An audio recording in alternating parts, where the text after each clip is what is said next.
আপনপুর। এখানে কোনো বনলতা নেই। হিরে লতা, এই বলে কত রান নিবি? যদি 4 মারতে পারো 2টা আমরা পাইরা দিব, আর যদি 6 মারতে পারি 4টা আমরা দিব।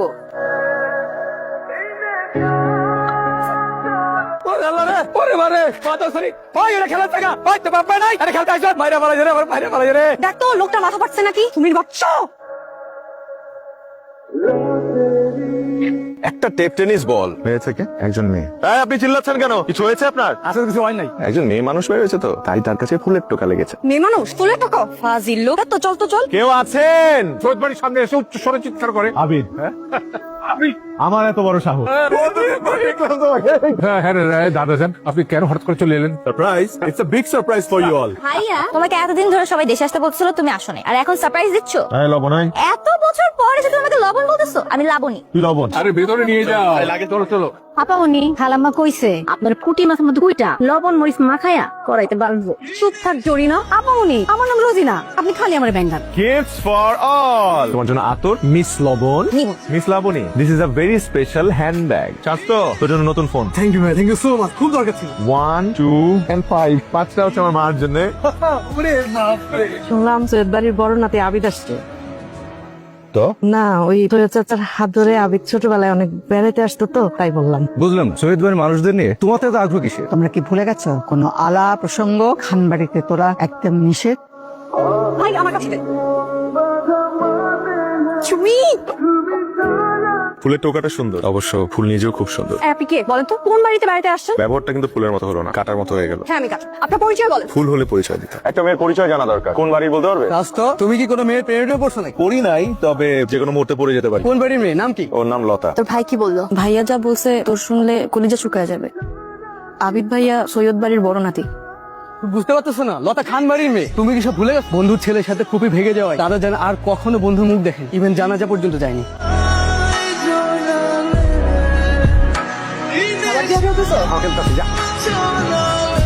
আবিদ কন্ট্রোল, তাকাবি না, ভুলেও তাকাবি না। তাই দেখ তো, ওকে আমার দিকে তাকাস না, উল্টার দিকে তাকায় আছে। আয় চল। এবার তোমার ঘুড়ি কাটবোই। ঘুড়ি কাটছে তো। যার কাছ থেকে দূরে থাকতে চাই তার কাছে টেনে নিয়ে আসলি। আজকে শুক্রবার, তাই বাড়িতে কেউ নাই, আপনি তাড়াতাড়ি চলে যান। চলেই যাবো। ঘুড়ির পেছনে দৌড়াতে দৌড়াতে কোথায় যাচ্ছি টেরই পেলাম না। এসে দেখি তুমি যে আমাকে এখানে নিয়ে আসছে, তাকে তোমার কাছে রেখে গেলাম। মরার ঘুড্ডি, তোর মনে আবারও প্রেমের ফুল ফুটাইলো? আমার মনে হচ্ছে কি তুমি আগাই যাও, যা হয় হবে। তুমি কি বুঝে শুনে বলতেছো? আমি একদমই বুঝে শুনে কথা বলছি। চাপায় রাখলে শুধু শুধু কষ্টই বাড়বে, প্রকাশ করার কোনো উপায় নাই। উপায় একটা বের হয়ে যাবে। আমরা আমাদের আপনজনদের মন জয় করব। সত্যি আমার মনোলতার জন্য আমি সব করতে পারবো। মনোলতাকে? তুমি আমার মনোলতা।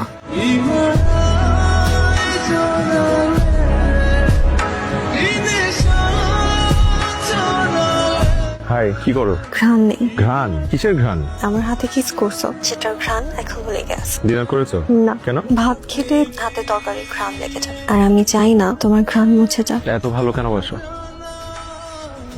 জি আমি। আকাশে আজ ভরা পূর্ণিমা, কি সুন্দর জ্যোৎস্না। চলো না বাইরে গিয়ে জ্যোৎস্না দেখে। আমার না খুব ভয় করতেছে, তোমাকে হারাতে চাই না। এই জ্যোৎস্না রাতের কসম, তোমার আমাকে হারাতে হবে না। যতদিন বেঁচে থাকবো প্রতিটা জ্যোৎস্নারা আমরা একসাথে থাকবো। থাকবো। আবারও কিন্তু খাওয়া বন্ধ হয়ে যাবে। দিলাম না, আসি।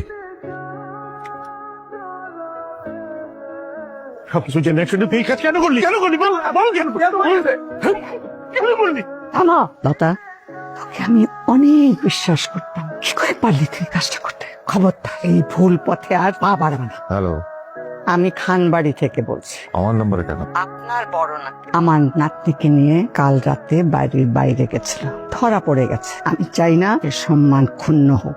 আমি আমার নাতনিকে সামলাবো, আপনি আপনার নাতিকে সামলান।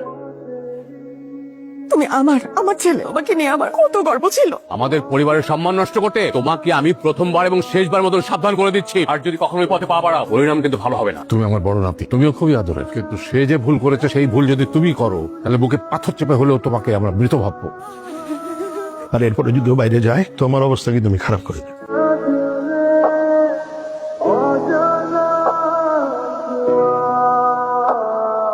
আমার লতার সাথে কথা বলা দরকার, দেখা করা দরকার। তুই যাবি আমার সাথে? না স্বাস্থ্য, আমি এসবের মধ্যে নাই, তোমার যা ইচ্ছা তুমি তাই করো। ঠিক আছে, আমার কাউকেই লাগবে না। লতা, লতা, কতদিন পর তোমাকে দেখলাম, তুমি কেমন আছো? আমি উঠতে পারতেছি না, দেখো তুমি বলো থাকতে পারি তো প্লিজ চলে যাও। প্লিজ আরেকটু থাকি, তোমাকে আরেকটু দেখি, মন ভরে দেখতে দাও না প্লিজ।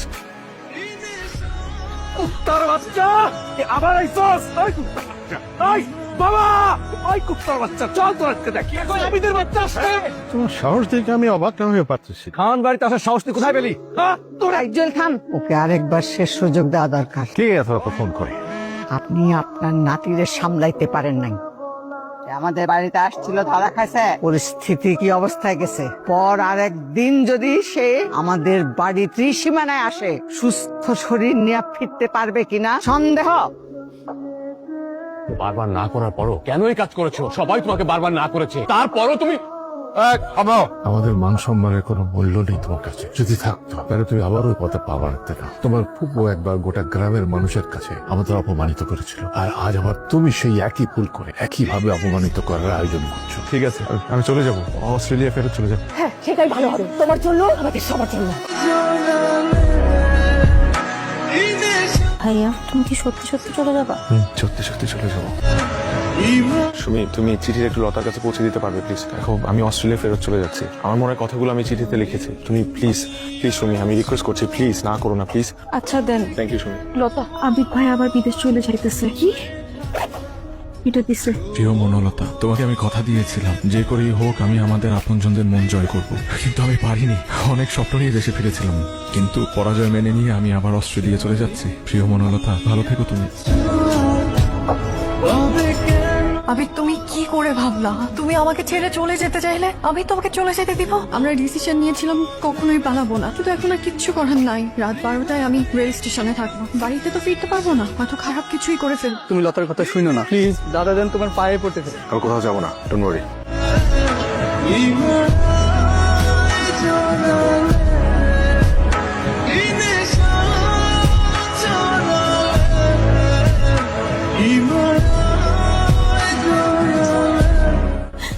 অনেক দূরে কোথাও চলে যাবো।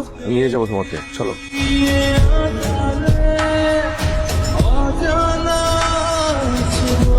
বুকে পাথর চাপা দিয়া রাখো সকলে, লতারে হারাবার কষ্টটাও সকলে ওইভাবে পাথর চাপা দিয়া রাখো।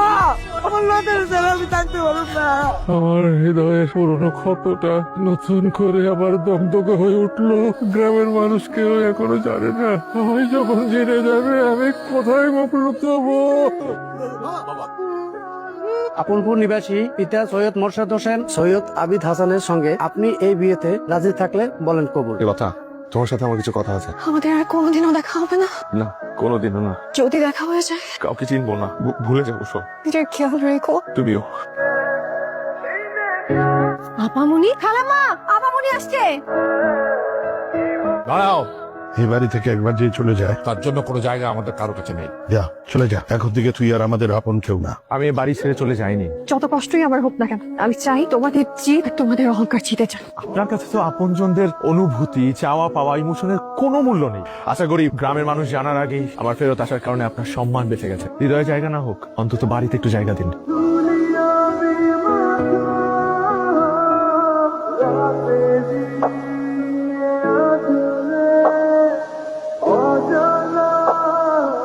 পুতুল যে ভুল করেছিল, আবিদ সে একই ভুল করেও নিজেকে শুধরে নিয়েছে। লতার কষ্ট আমি সহ্য করতে পারছি না। আপনজন হয়ে যদি আপনজনের কষ্ট অনুভব করতে না পারি, তাহলে কিসের অর্থ? লতা যদি আমাদের কথা না ভেবে জিদ আর অহংকারের আগুনে পানি ঢেলে দিছে। দাদা যান, আপনি আসলে স্বাস্থ্য সম্পর্কটা মেনে নিতে চাচ্ছেন? জি বাবা, হ্যাঁ বলে দেন।